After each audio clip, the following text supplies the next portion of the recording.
Welcome to the Coop Tank. I'm your host, Steve Cooper, coming to you from SuiteRecording in beautiful Mount Laurel, New Jersey. It's Halloween today. It's Halloween, and basically, I get candy every year, and no kids ever show up, and I always have to eat the candy, so I get the candy that I like. And I'm a big Reese's peanut butter cup fan. Joe, what's your go-to? Coop, it's a great question. Happy Halloween to you. My favorite candy is probably, I think they're fudge M&Ms. The ones, the ones in the purple bag are so good. And I could eat way too many of those in one sitting. Well, they're a good choice, man, and also a good choice is SuiteRecording. Tell me what's so great about SuiteRecording. Yeah, man, sweet recording, which is kind of a pun on candy, I guess. If you think. We help brands and businesses to leverage the power of video content like Reels, viral clips, podcasting, YouTube to amplify their message and reach their audience efficiently and effectively. And it's fun too. We help with everything from planning your content to recording, production and editing, publication, and growing your show too. So we do mobile recording, virtual recording, and even live streaming for your next event. So if you're interested in learning more, contact us anytime at at hello@suiterecording.com or visit us on the web at suiterecording.com. That's SUITE. Take it away, Coop. All right, Joe. Thank you so much. I'm going to give a quick shout out to Stacy Lindemann. She gave me this nice A6 shirt. Hey, people, if you have a T-shirt you want me to wear on air, send them my way. I'll wear it. I'll give you a little plug. She works for A6 FinBiz. It's a great company. So anyway, we have a great show today. We have my first guest. I met her at an event at Cocktails with Cooper, and she actually came to my comedy show the other night. And from Lerepco, it's Kim Leiby. How you doing, Kim? I'm great. Thanks, Coop, for having me here. And I'm still laughing. You see, I'm still smiling, right? All right, all right. And then from Pristinex, he's a sponsor of Cocktails with Cooper. It's Mr. David Lance. How you doing, David? Good. How are you, Coop? I'm great. And from GLS Painters, just inducted to the Entrepreneurial Hall of Fame, we have Jeremy Fyfe. What's up, Jeremy? I'm doing well. How are you? I'm great. Okay, so Kim, tell us a little about your company, what you do for them, and what you guys do. Sure. So in my role, I lead strategic initiatives that drive revenue growth, expand market presence, and elevate our brand and recognition. And I oversee the sales and the marketing efforts in that sense. So we are a full managed service provider or IT company, and we help businesses stay safe in a holistic manner. And that's pretty much it, but it's a lot. Do you want me to speak more about my role or the company's role? What would you like to know? Just more? give me a little background. Just tell me a little about the company. Okay. What's your main focus? Okay, so our main focus is cybersecurity and compliance. We actually have two. Our verticals include medical groups, not-for-profits, and the legal realm, but we don't turn away other businesses or other verticals because we're able to service almost everyone. Okay. How about you, David? Tell us a little about Pristinex and what you do for them. Pristinex, we've been in business for 8 years, and we are a commercial janitorial company. We handle office buildings, warehouses, restaurants. Sometimes we clean windows, power wash, and we also do a lot of post-construction cleanup. We don't do any biohazards, but yeah, basically it's anything that needs to probably do it. But we are mostly focused on commercial, not so much real residential, unless it's part of a property management group. Then we will do some type of, we will do apartment move outs and stuff for those companies. Okay. How about you, Jeremy? Tell us a little more about GLS. Sure. First off, I'm happy to be here in the tank. I'm the owner of the world-class GLS Painters. We're based in Berlin, New Jersey. We have over 20 members on staff. Collectively, we have about 50 years of experience. I've been in business for 15 years. As you mentioned in the opening of the show, where I started my business at, Entrepreneur Works, based in Old City, Philadelphia. They just honored me in their Hall of Fame during their 35th anniversary. So that was a prestigious privilege and an honor to be involved in. But we're all about the community. So we do Pay It Forward campaigns where we give back to our community, whether it's interior or exterior. We are a residential and commercial company. We also paint schools. We've done a number of universities in this area, Community College of Philadelphia, University of Penn, some elementary schools as well, Clementon Elementary, Lawnside. But we also do whole houses, interior, exterior, for all of our clients in an hour around Berlin, New Jersey, Sicklerville, Voorhees, Berlin, you name it. Pushing 200 Google reviews, a lot of satisfied clients, and everybody knows our tagline: "Don't stress, call GLS." All right, all right. So, David, how did you get to your role? How did the company come about? What was your path to getting to Pristinex? It was actually an accident, really. I sold insurance for 25 years, over 25 years, and then I went to help out a friend, and the friend kind of um, bailed out. I was just funding the operation, had no interest in it at first. I didn't even know how to clean the house to be or any other place in general. But yeah, that person kind of bailed on me, and yeah, I was left with the clients and a business that I had no original intention to start, which actually turned into a passion to create something that is more than just a business. Okay. How about you, Jeremy? What was your path to GLS? To be completely honest with you, I used to color with my grandmother every summer. That was me and her thing. From there, and I still have that coloring book to this day. If my house burned down, that would be outside of my children and my dog and my wife, that's one of the things I'm grabbing out of my house. Her name was Patricia Dessau. We ended up painting one of her rooms. I painted our friends on her neighborhood block. And we just grew from there. I was also a maintenance man at the Marriott. So I always took to painting. I've done a lot of things in my life: drywall, roofing, minor plumbing, but painting has always stuck with me. And I'm self-taught. I was never really working for a painting company. There's a guy on YouTube, the Idaho Painter. That's where I learned how to paint. And he would always start it off with, "This is Chris the Idaho Painter." And then my handle on Instagram, my personal handle is Germ the Painter. So that's kind of how I started, and been painting for a long time. I love it. It's very stress relieving. And one of the things I like to do is actually teach people how to paint. So new employees, they don't necessarily have to know how to paint. We can definitely train them from the ground up. All right, cool. And how about you, Kim? What was your path to where you're working now? Sure. So I was an economics major with a minor in accounting, but I knew I'd loved sales early on. So my first job out of school was at a brokerage house. So I worked the Wall Street scene. Love, love, love sales. And from there, it just progressed. I owned my own insurance agency for a few years, took a little break. Then I went to Comcast, worked on a help desk there, and I hated the help desk, but again, love sales. And so I was offered a position at a huge company, a 14,000 employee size company that does everything: pension, let's see, oh my goodness, what don't they do?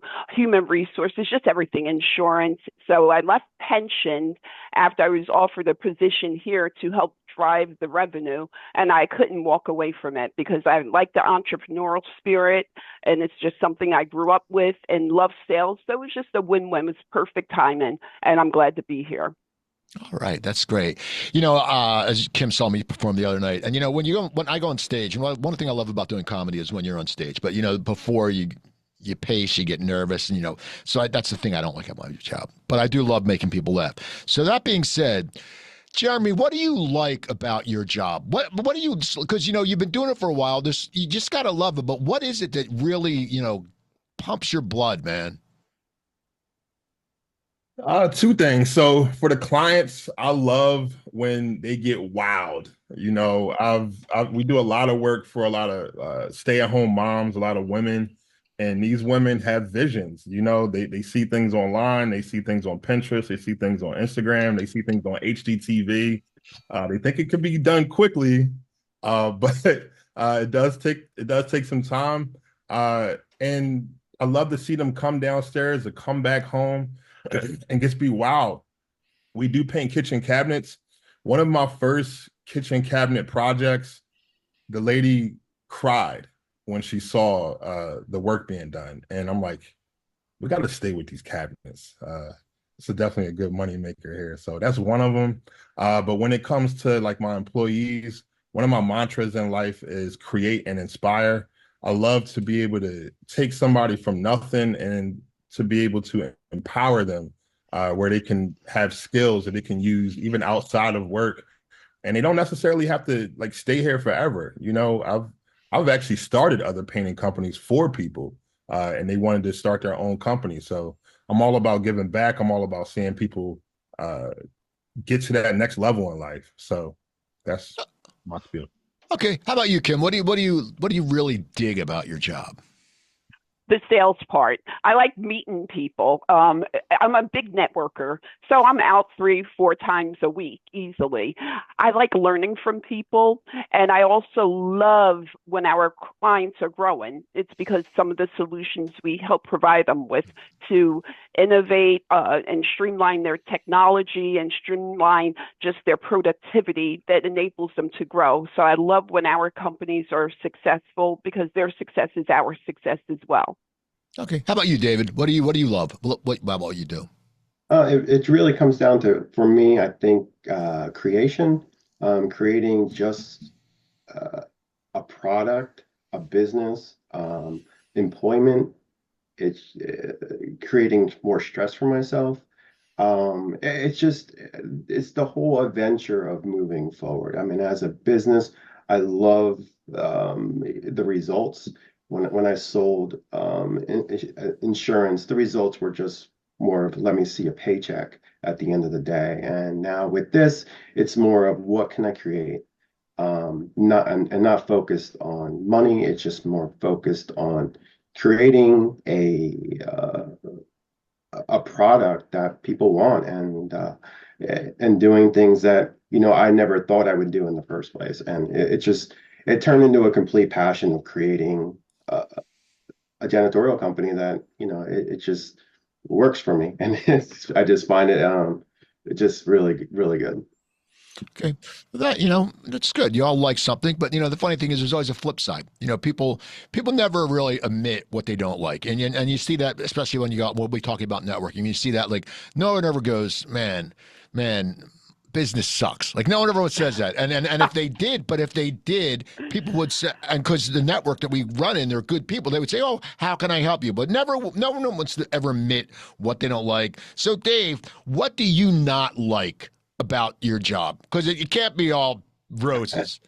No, there's definitely not. I would say employee problems that are out of my control is probably one of the ones. I get a lot of people quitting because we have a first of all high turnover rate, but I think they're quitting and because of they have personal issues or they have whatever other issues that might have come about that are just beyond my control. I think that's probably one of the things that I have the most problems with, as in a daily problem. But other than that, I mean, it's trying to take care of your employees as best as you can, and learning to deal with every objection that you can possibly come across on a daily basis or throughout the year, just trying to make things better and learn from employees leaving and then learning from that point on hiring better people so that you don't have that same problem over and over again. Okay. How about you, Kim? What do you not like about your job? Because again, I told you, and you're going to hear this again, I love sales. So the phone is very important and being able to pitch people and speak to them or having a conversation with them. So not getting people on the phone, especially if they ask you to call them at a specific time and you keep calling and then you email and then the email bounces back. So it's just the runaround sometimes, not always. Okay. How about you, Jeremy? What do you not like about what you do? Uh, it would have to be all the driving that I do. To be completely honest with you, like I used to be in the field as like the top painter, and now I don't do any painting anymore. And we even also hired a project manager. So, like Kim, I'm doing a lot of sales, and I'm in the car a lot. Like I went from having a very extremely active lifestyle, going up and down ladders, being on your knees, moving around, almost having carpal tunnel with my wrist, to really having to be in the gym almost every day because I need to get that type of exercise. I do enjoy all the scenic areas that I see, but driving, I hate driving. If I could, I would have a driver for me, and that way I could actually be more productive in the car. So All right. driving. I always said, Joe, if I ever win the lottery, I'm getting a driver. I'm not driving. I mean, I've driven across country. I did stand up. I put so much miles on my car. I was on the road. I mean, you would go between gigs, like you do a gig and then you drive like 5 hours, then you drive 6 hours, and then the guys with the booker would screw it up. They have you coming back to where you started, and it was like a consolation. And it is driving gets you. I mean, it's good when it's a short distance, but after a while, you're like, oh, this sucks. Yeah, it does. I'm on the road like more than 5 hours a day, so Yeah, it's a lot. that sucks. Okay, so you had mentioned, Kim, that you really like networking, and I I think we all do. like networking, and I think networking, the cold calling's not as big anymore because people are meeting. There's so many networking groups. There's my groups. There's all these other groups. If you're Yeah. in BNI, if you're in a chamber, there's a bunch of groups, and I like networking. I don't like some of the people, I'll be honest, but I do like networking. I want you to You tell me, sound like Kim. a Scorpio. I'm sorry. You sound like a I am. Scorpio. Yeah, you That's know that. yeah. Yeah, We're both exactly. Scorpio. You see the Yeah. necklace, right? Um, Yeah, that's me. Yep. So, what do you like about networking? Tell me a little bit. And then, just after that, in one sentence, tell me what you don't like about networking. Okay, what I do like about networking is just learning from other people, meeting other people. I'm originally from North Jersey. I grew up with a lot of people. I'm one of 10 kids. So I like just listening and learning from other people. I met Dave, I met you through, networking, right? And as a result, I came to your comedy show, which I loved and plan on going back. So I just like listening and again, meeting new people and having different experiences. What I don't like is to have another member constantly try to sell me something. That just turns me off completely. That is, I gave someone my card at my event, and I said, just don't try to sell me anything. And he pitched me right there. And I'm like, dude, Hmm. don't you listen? Like, Yeah. if you send it me, but that's the thing. Now, Dave, we just recently met at my event, and I know you're out there a lot now networking. What do you like about networking? And then in one sentence, what you don't like about it. It, like Kim said, I mean, it's meeting the people, meeting the right people, getting to know new people that you would have never met in the first place. And you get to meet a lot of people at once. And a lot of it might never come about anything, but I think for the most part, networking is one of those things that just needs to be done. Um, as much as you can possibly do it. I mean, we all have busy lives and trying to get to every networking meeting that's around or going to every single event or different networking chambers or whatever else that might be out there. It's always a tough thing to do and you have to balance it. But I think the best thing about networking is making connections and helping people. And like you said, Coop, it was just people bombard you with trying to sell their product instead of trying to say, hey, you know what?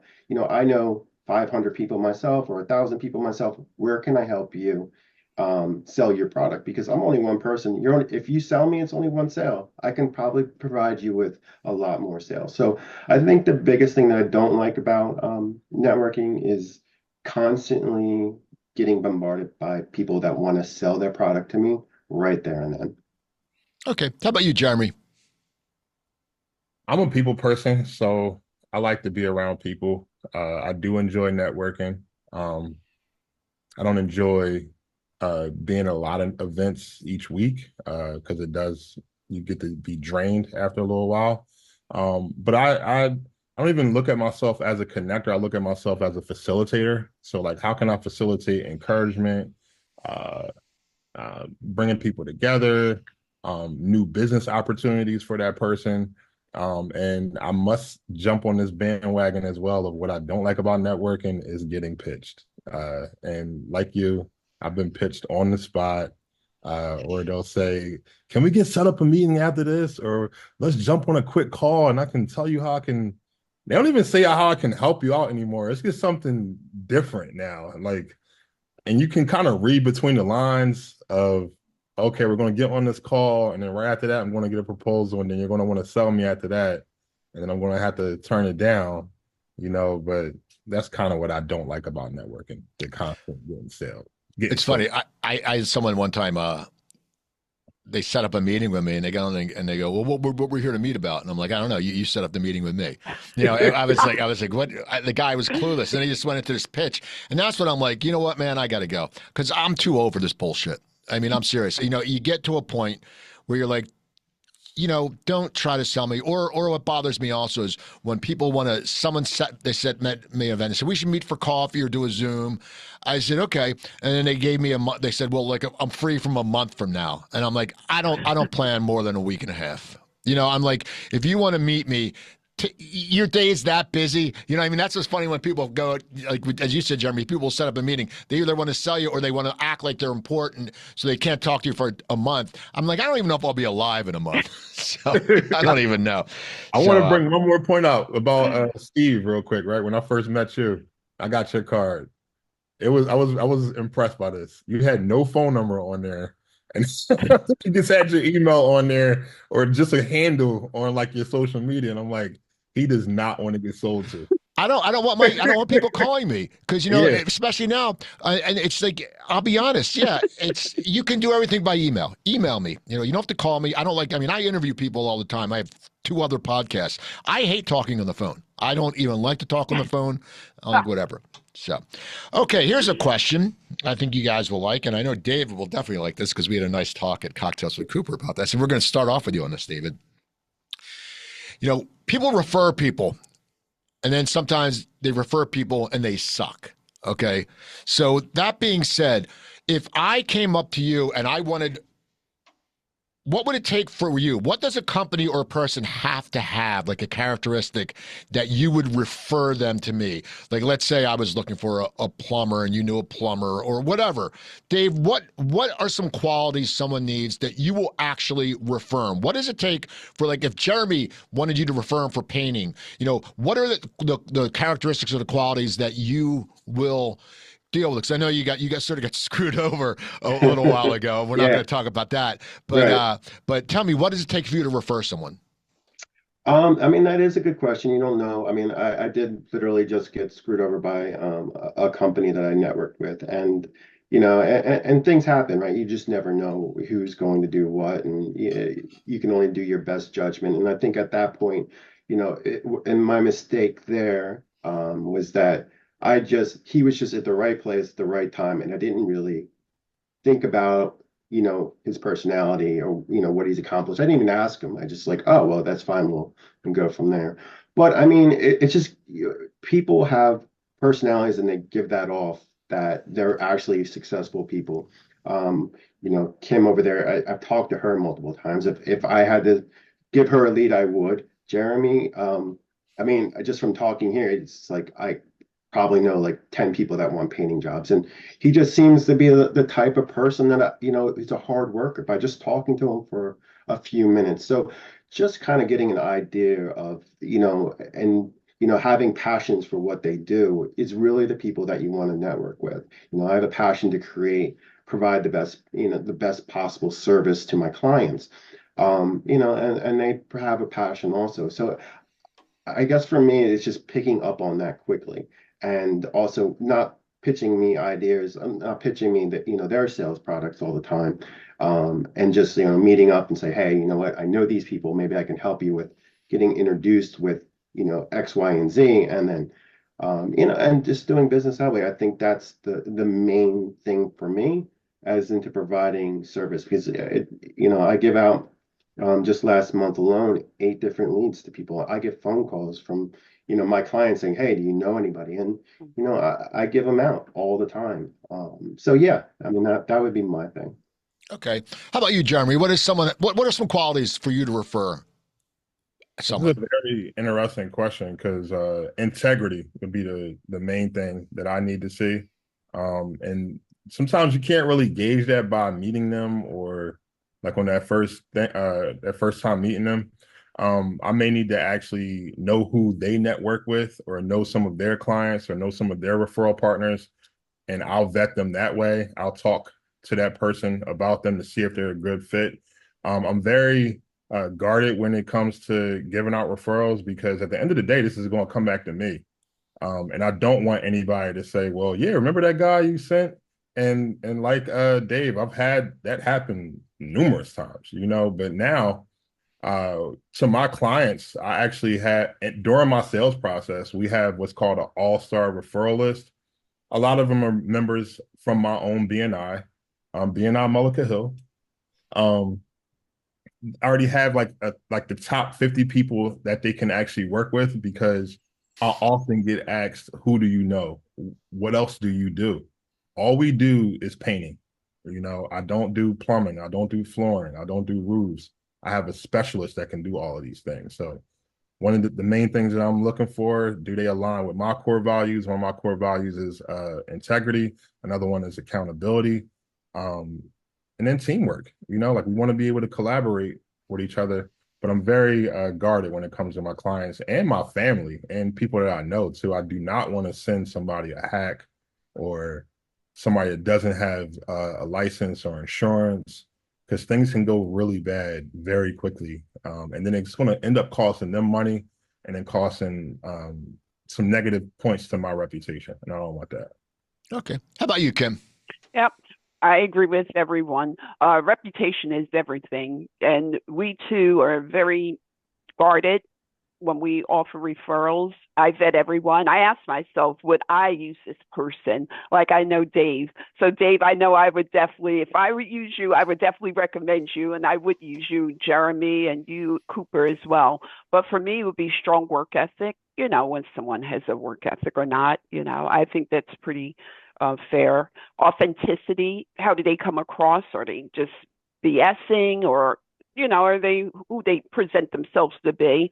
And like you said, integrity. It matters. When someone's not in the room, it matters how you speak about that person or that company when they're not at the table.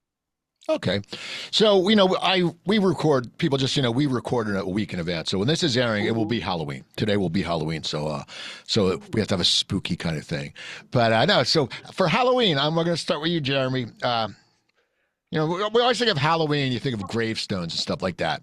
So this is sort of a morbid question because you're not going to die soon, hopefully. But Jeremy, when you pass away, like what would you want someone to say about you at your service? Like I would love them to say, yeah, Steve made us laugh. He was a good guy, extremely handsome, very fit, which I'm not. But no, what would you want someone to say about you? Looking back, like something that you're proud of that, you would like someone to say at your service, like, oh, besides Jeremy's a great painter, he does a great job. What would you want someone to say about you?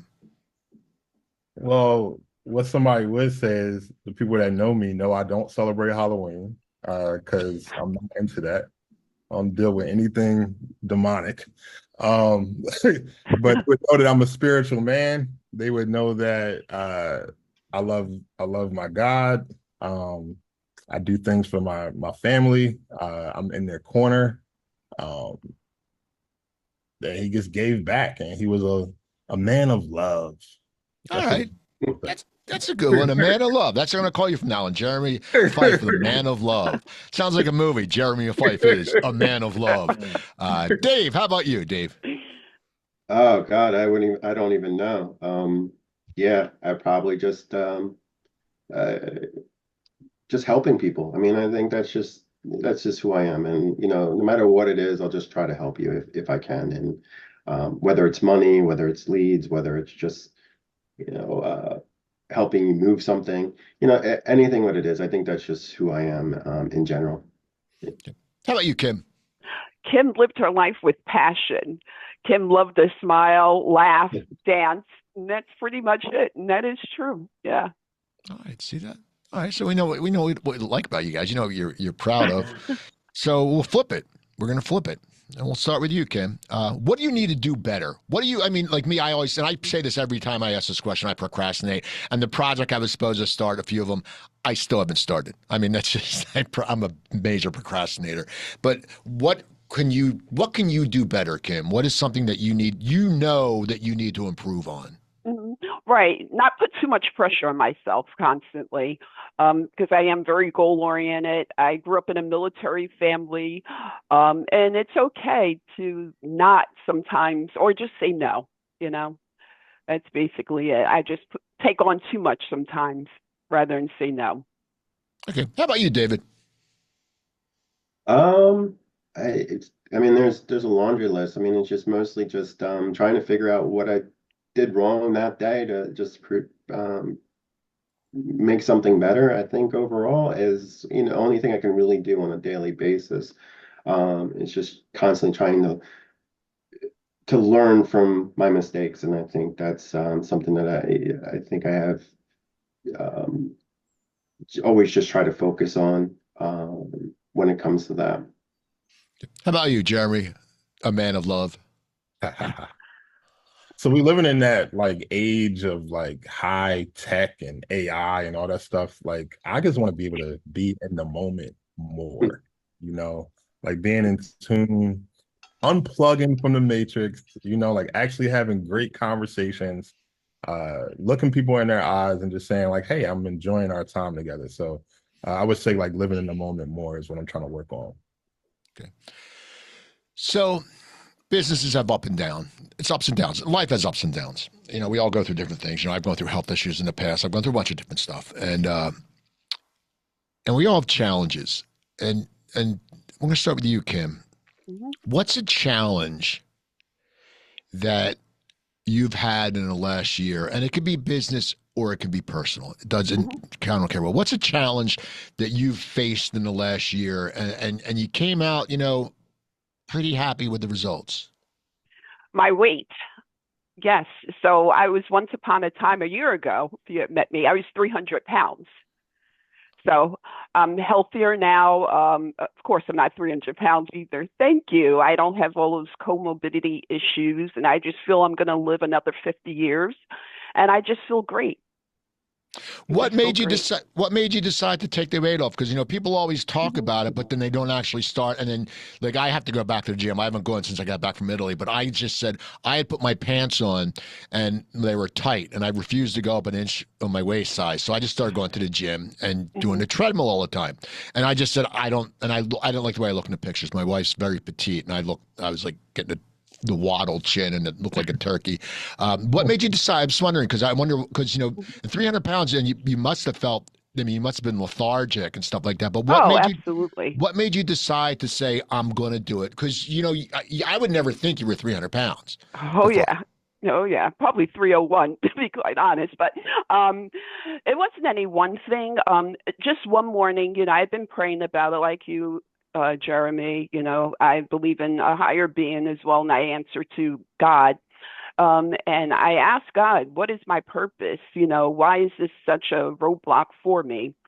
Um, Hearing the doctor tell me that I was diabetic, um, being tired of being on a sleep apnea machine, looking at the three kids, my daughter Sullivan, my son Parker, and Spencer, wanting to be around for them, at least for them to finish college.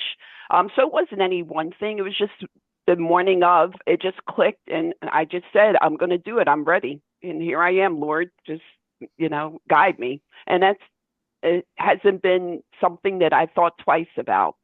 Um, yeah, it was just at first for me, I think it was more fear. Can I do this?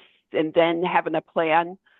But I think there was more of a fear in me of not being able to see my kids. Okay. How about you, Jeremy? What's a challenge that you? I mean, what's a challenge you've encountered in the last year? Personally, not to get too deep, but my wife has been dealing with some medical issues.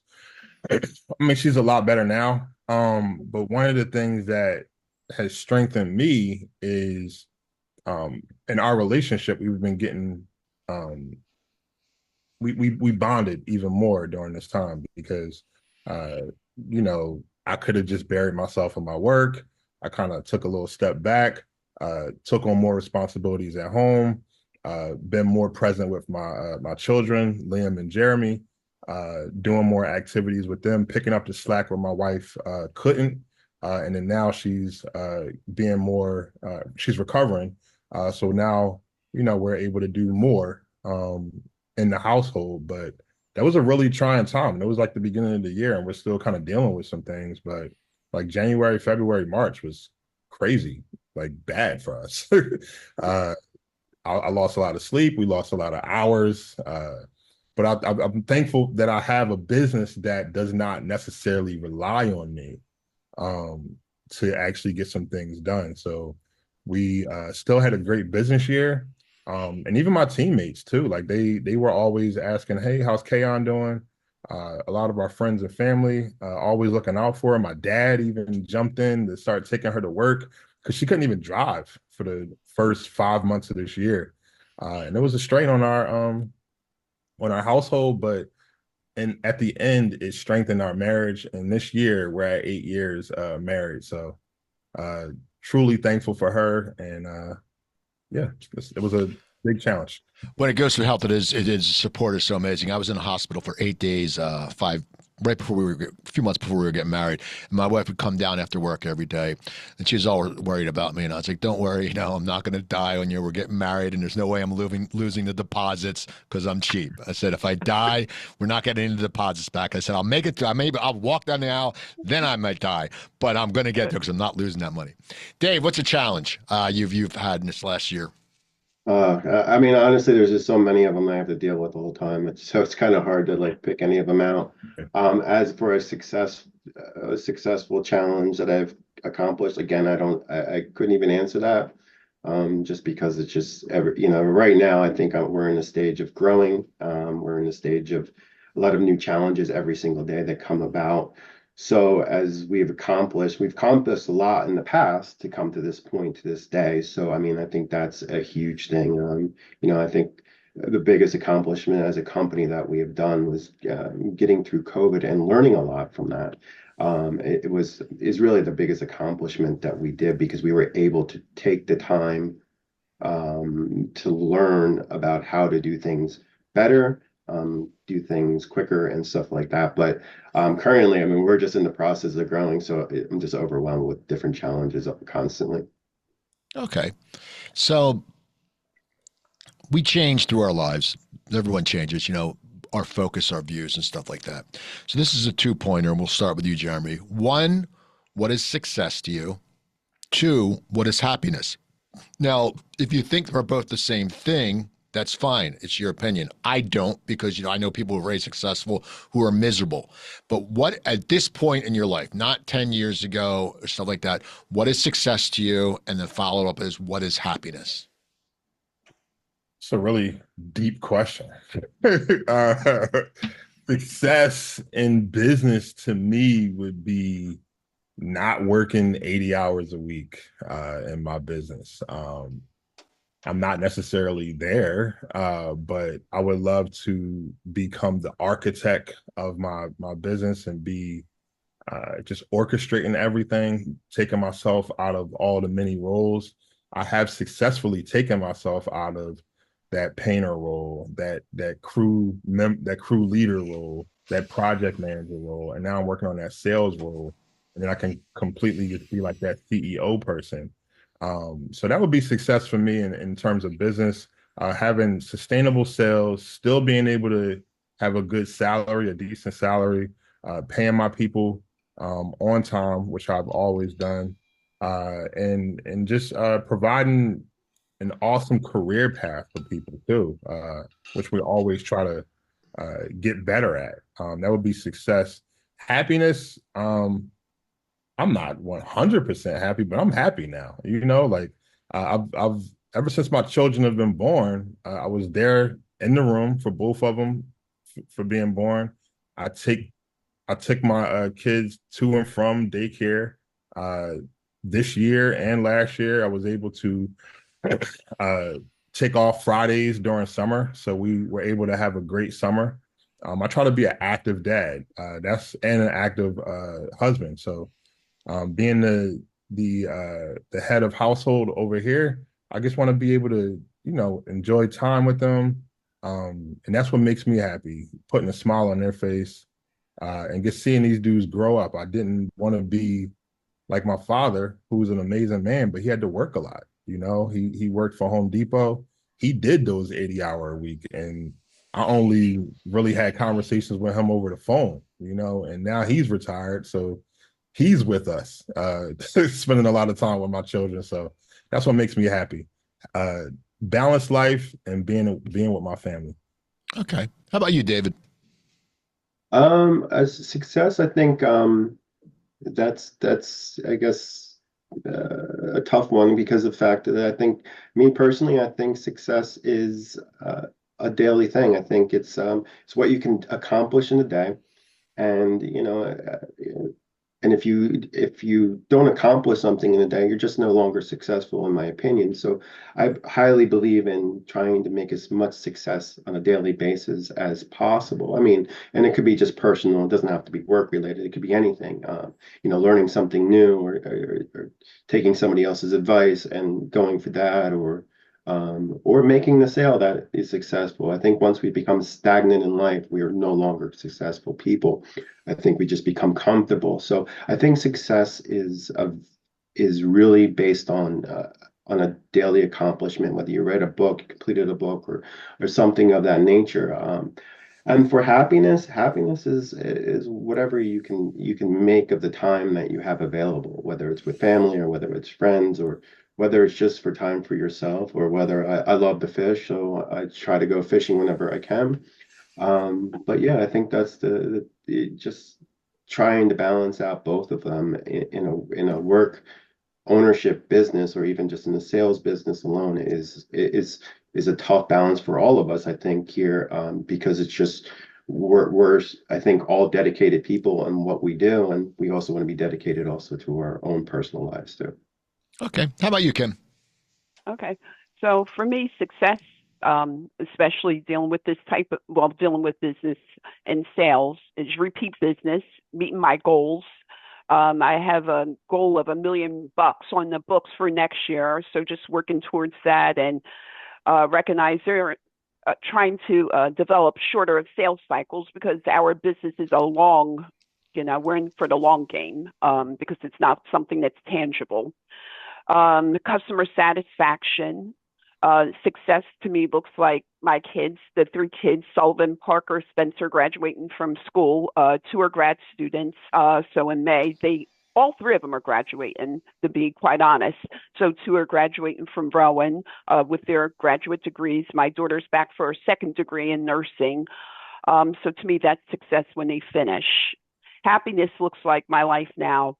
I'm just in a great spot. And again, it has a lot to do with the kids just, growing and becoming adults, stepping into the world.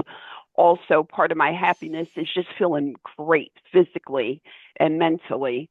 So I'm just in a happy, happy place right now. Okay, that's good. You're all happy. We should Yeah, be happy. happy. It's the little things. It's the little things. Jeremy's happy and he's a man of love. So that's always Yes. good about Jeremy Fyfe. Yes. Dave, what motivates you? What motivates you in life? Like, what makes you get out of bed and get shit done? I mean, what is it that motivates you? Huh. Honestly, it's this company. It really makes a motivation for me. Um, it's just trying, I brought it up, I guess, earlier. It's just the creating this company, perfecting it as much as I possibly can, and taking it to the next level. I just kind of, in my head, I think of it as a video game, as in like a city builder or a farm builder or something, where I'm constantly just getting better and better and better, and implementing more things. And I just find that very highly exciting and challenging. And I just love the challenge that it brings forward to me. How about you, Kim? I love the morning. So I don't have a problem getting up out of bed in the morning. I just love looking forward to the day. I never know what every day is going to hold for me. I have somewhat an idea because I plan things, but things don't always go as planned either. But I do. I look forward to just getting up, getting out, and getting started with my goals for that day.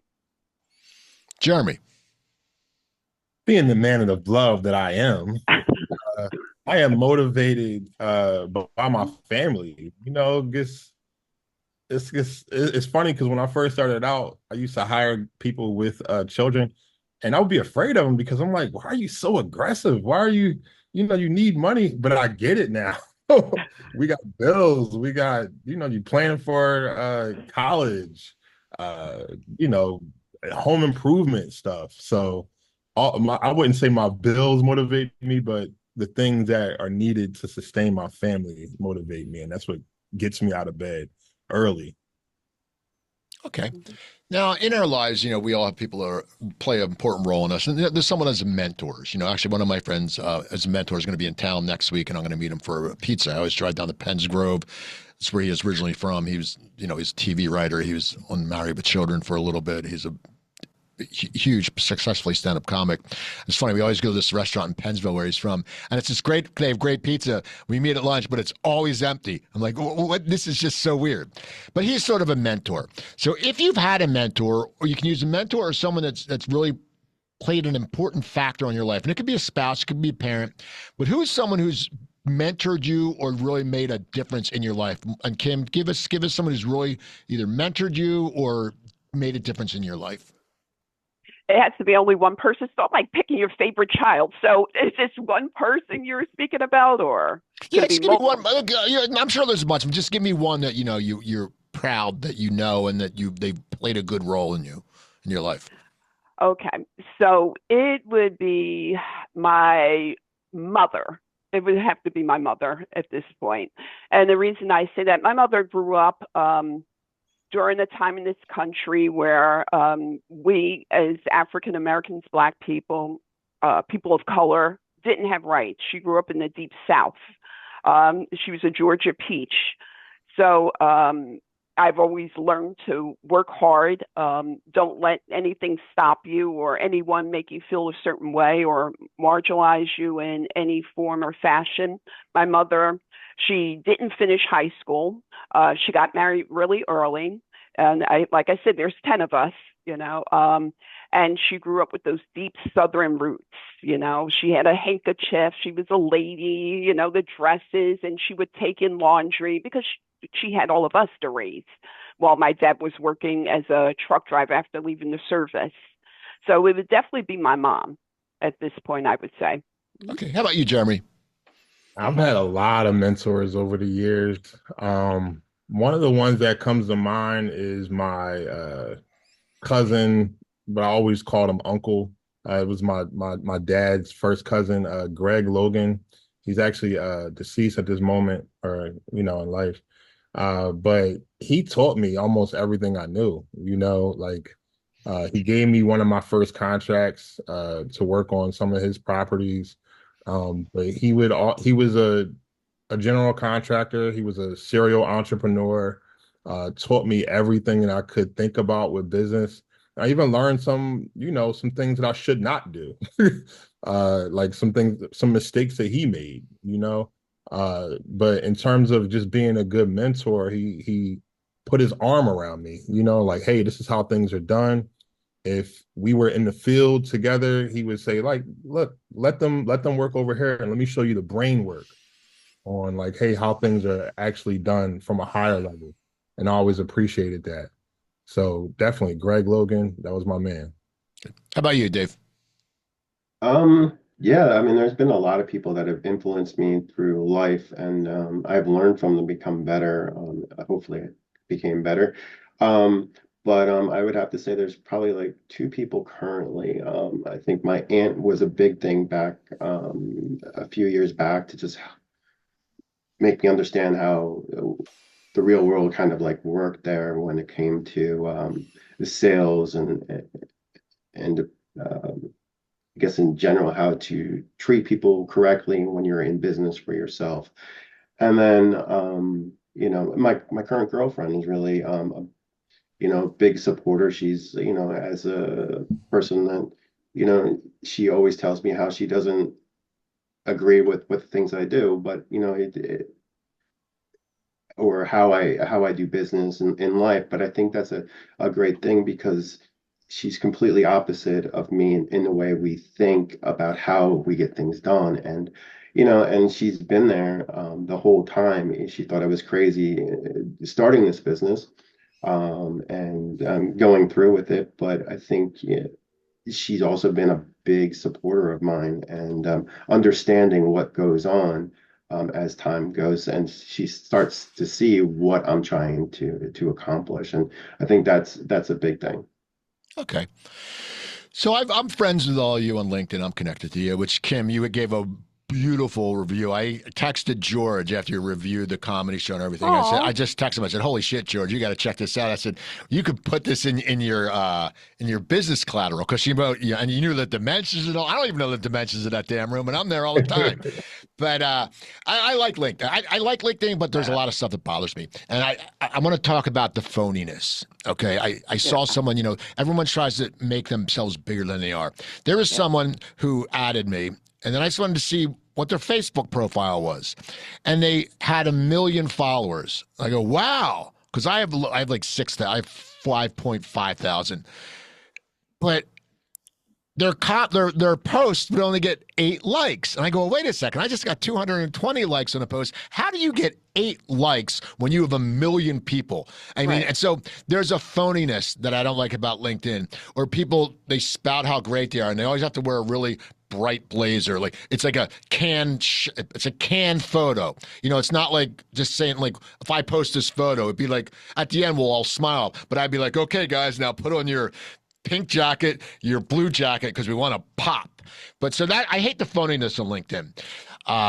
So Jeremy, what do you not like about LinkedIn? Because you're a painter, you have to show jobs, and that's LinkedIn's the perfect vehicle for you, because you showed the before, the after, but you're not going to sit there and show a little 800 square foot house and then show a 6,000 square foot mansion, and you painted it and go, this is what we do. So what is something you don't like about LinkedIn?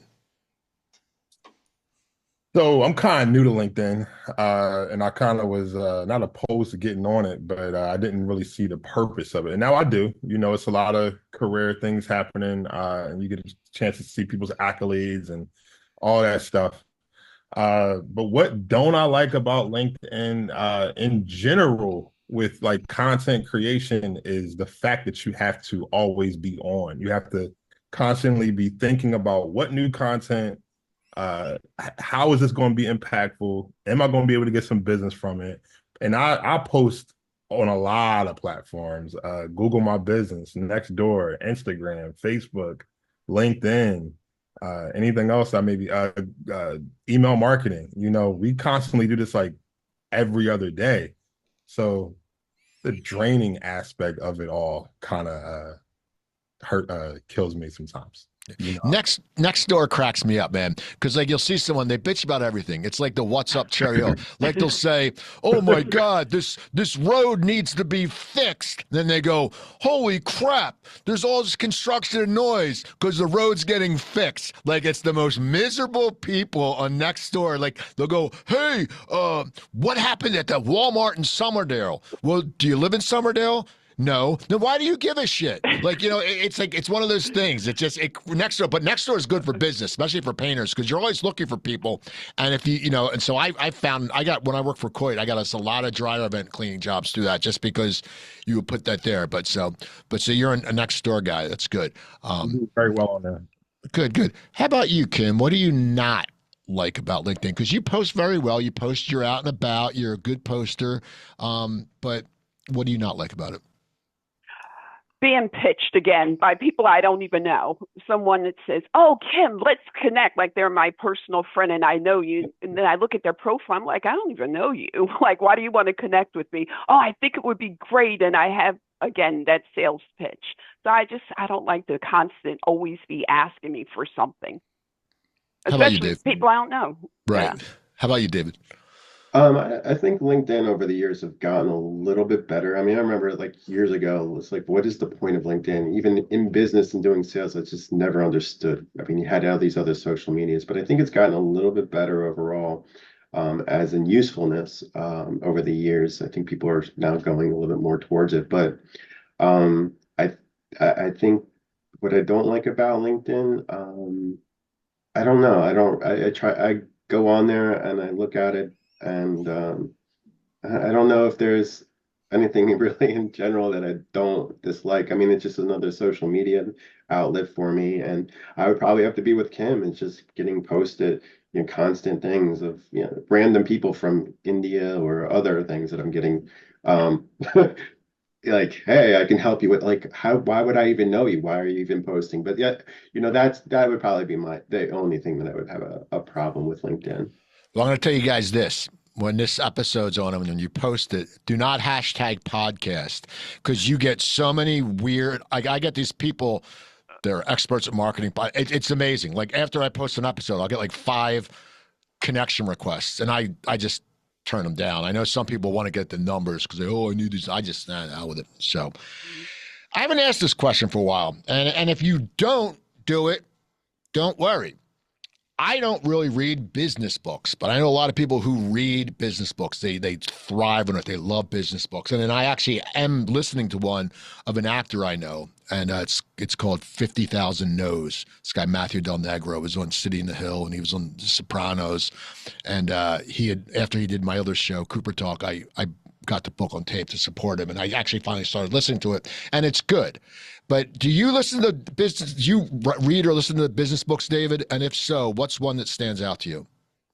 Actually only one, and I didn't read it. I'm an audiobook person, and it just the reading part would probably just put me to sleep, and I would never actually finish it.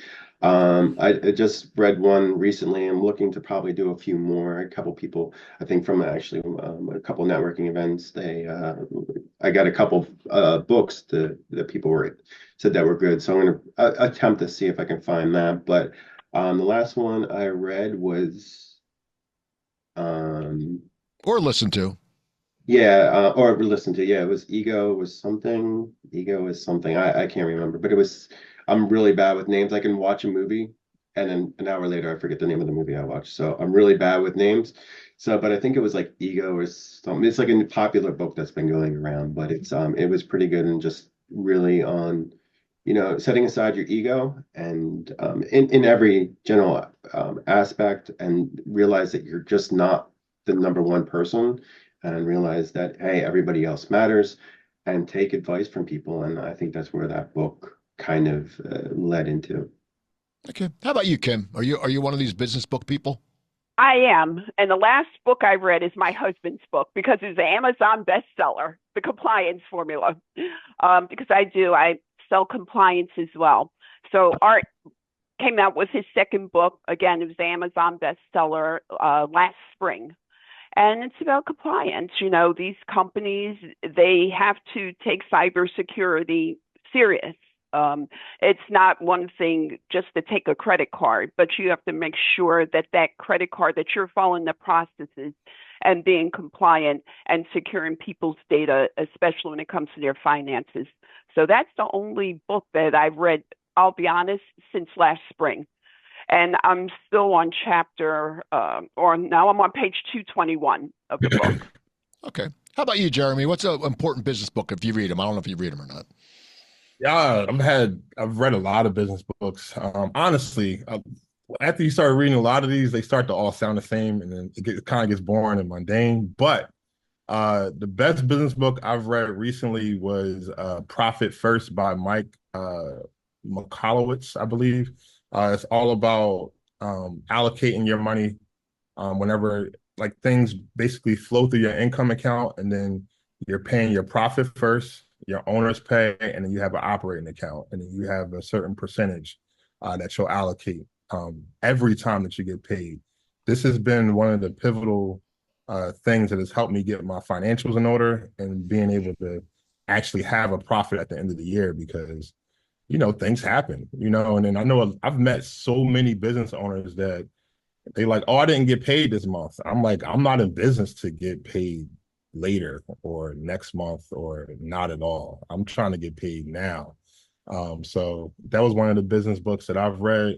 And then since we're talking about other books, my mother-in-law is an author. Her name is Gavith Peterson, three-time author. And the latest book that she came out with was Journey to Health, Wellness, and Vitality. It was a 90-day health and wellness journey. If there's anybody in my life that is like physically fit and healthy, it's her. Like she's, I wouldn't say biohacked everything, but pretty much understands health and wellness to a T. Our in-home or in-family nutritional coach. So shout out to Miss Gavin. And people, I have a book actually. I get I do. I wrote it years ago. It's awful. It's awful. But if you want to get it, it's a cookbook. It's called Stop the Salt. It's low sodium recipes for one without killing yourself. You can get it on Amazon. It's like $10. There's some good recipes in there. It's just a crappy book. I don't really talk about it. But every once in a while, I'll get like a $3 in my account. I go, oh, someone actually bought this piece of shit. But it's all good. But no, it's good. It's when I went through congestive heart failure, I had to change my whole diet, and I bounced back like that. So and that was 12 years ago. I'm still alive. So come to the final question. And you, I don't know, Dave, do you have kids? Yes. Okay. Well, I won't. So you have kids, and they're going to look to you as a mentor. Maybe any part, maybe when they're getting out of high school or eventually. And I think, Jeremy, your kids are younger, right? Yeah. So, as they get older, when they come up to you and they ask you, what do we do in life? Like you're playing a mentorship role and giving advice. What do we do in life just to make it work, man? Like what do we have to do to attain balance? We'll start with you, Kim. What advice would you give someone? It doesn't have to be your kid. It can also be someone getting out of college or even just someone you meet in a networking group because you really have your shit together. What's your advice? What would your advice be to them? Okay. Set goals, realistic goals. And it's okay to not take yourself so serious. And it's okay if you change your mind along the way. Sometimes you may think you want to be a corporate lawyer like I did at one point. I realized, no, that wouldn't make me happy. That's not what I want to do. And just be true to yourself. Okay. How about you, Dave? That would be it for me. How about you, David? Work hard. You're gonna always come in challenges. You're gonna always not like your job. You might whatever, but you always be the best. Be the best that you can possibly be, no matter where you are. And stay away from the video game mentality and just keep fighting forward in life. And I think that's the missing key in today's society. They're just not fighting hard enough for their own survival. Jeremy? If I'm talking about my own children, my kids will be workers. So like they need to have a strong work ethic. I like what Kim said in terms of writing down your goals. I like to journal things. I love to write down tasks that need to get done and checking those off. That definitely builds a lot of confidence in a child and as a person in general. And then like gets bad association, steering clear from that because you are who you hang around. So if you're around people that are not getting to the next level, guess what? You're not going to get to the next level. And then you never want to be the smartest person in the room too. And then I know we're on an interview like podcast, but like I pride myself in like asking a lot of questions, that's kind of how I've been successful is because I will ask a lot of questions. So that's what I would tell my children or anybody that's trying to have that balance. Okay. Well, this has been great. Kim, how can people get in touch with you if they need to do business with you? Okay. Well, they can find me on LinkedIn, kleiby@lerepco.com. They could email, or they can dial 856-206-5597. But LinkedIn is really where I live at. Okay. How about you, David? How can people get in touch with you if they need? You can visit us at our website. It's pristinexcleaning.com, or you can reach us at 856-882-9334. Jeremy? Right here, what's on the screen. GLSpainters.com. You could book a free estimate. Our calendar and our schedule is right there. You can also reach a live person at 856-238-1288. Again, we do post a lot, so just search at GLS Painters on almost any social media platform. And again, don't stress, call GLS. So people, reach out to them if you need their services. You can reach me at the Coop Tank at yahoo.com. If you ever want to advertise on the show, just tell me. Also, go to YouTube, search the Coop Tank, and watch past episodes. There's a lot of good insight, and you can rate them, and you can review them, and you can follow the show. November 6th at Splits will be Cocktails with Cooper. We always get a good crowd. It's free, 4:30 to 7. Well, people stay later, so come check it out. Also, if you want to get better at public speaking, if you feel like you're not a good public speaker, or you're antsy when you go to events, I'll be teaching a 4-week boot camp. Reach out to me. It's conquering your fear through stand-up comedy. And the last class, you actually get on stage and do comedy or storytelling. And once you get that experience, you won't be afraid to public speak anymore. Also, coopertalk.net is my other podcast. I have 1,026 episodes. Go see that now. Listen, my friend Paul Ben Victor, who's been in The Wire and a bunch of stuff is on, always a wonderful guy. And go to YouTube through Comedy Trainwreck. You can search Coop's Comedy Corner. My upcoming guest will be Wendy Liebman, who's one of the most successful women in the stand-up comedy world. So check that out. Don't forget, SuiteRecording.com, SUITE recording.com. I want to thank Joe Gangemi for producing this. You all have a great day. Happy Halloween, and I'll talk to you all soon.